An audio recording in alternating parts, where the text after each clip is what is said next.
Ready start वर निर्देशिलेल्या तत्वानुसार सध्या अंमलात असलेल्या नियमान्वये जेव्हा एखाद्या व्यक्तीची वरच्या पदावर स्थानापन्न होण्यासाठी नेमणूक केली जाते आणि त्या बदलीमुळे तिला खालच्या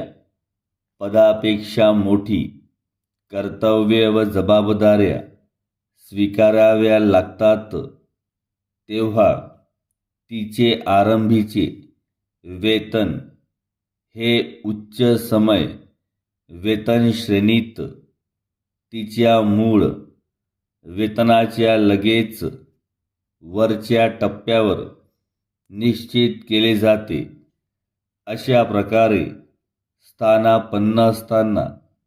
जर तिच्या खालच्या पदाच्या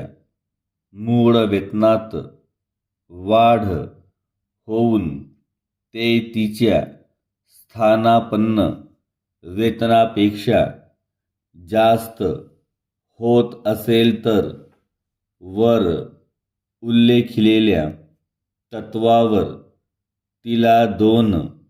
वेतनातील फरक व्यक्तिगत वेतन म्हणून देण्यात येतो, परंतु पुन्हा वेतन निश्चिती केली जात नाही. हे व्यक्तिगत वेतन तिच्या स्थानापन्न वेतन श्रेणीतील पुढील वेतनवृद्धीत सामावून घेतले जाते. भारत सरकारचे याबाबतचे आदेश या प्रथेपासून आता भिन्न असून खालच्या पदाच्या मूळ वेतनात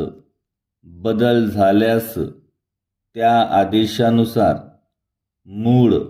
स्थानापन्न वेतनाची पुन्हा निश्चिती करता येते. जेव्हा कर्तव्यात आणि जबाबदाऱ्यात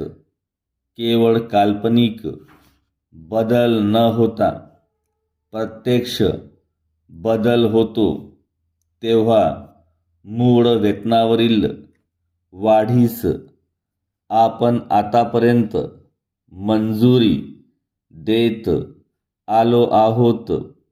असे आढळून येईल. एखादी व्यक्ती उच्च पदावर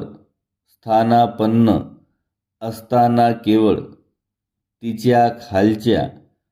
पदाच्या मूळ वेतनात बदल झाल्यामुळे तिची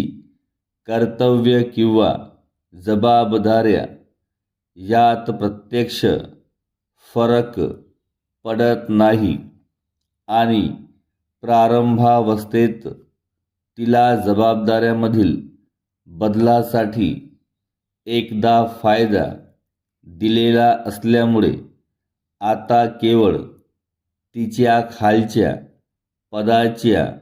मूळ वेतनात बदल झाला एवढ्याच कारणासाठी पुन्हा फायदा देण्याची आवश्यकता वाटत नाही आणि म्हणून वर सांगितल्याप्रमाणे त्या व्यक्तीस त्या पदाशी संलग्न असलेल्या समय वेतन श्रेणीमध्ये वेतन मिळत असल्यामुळे आणि ते वेतन त्या पदाच्या कर्तव्यासाठी योग्य मोबदला असल्यामुळे मूळ वेतनातील बदलाचे कोणत्याही प्रकारे समर्थन होऊ शकत नाही.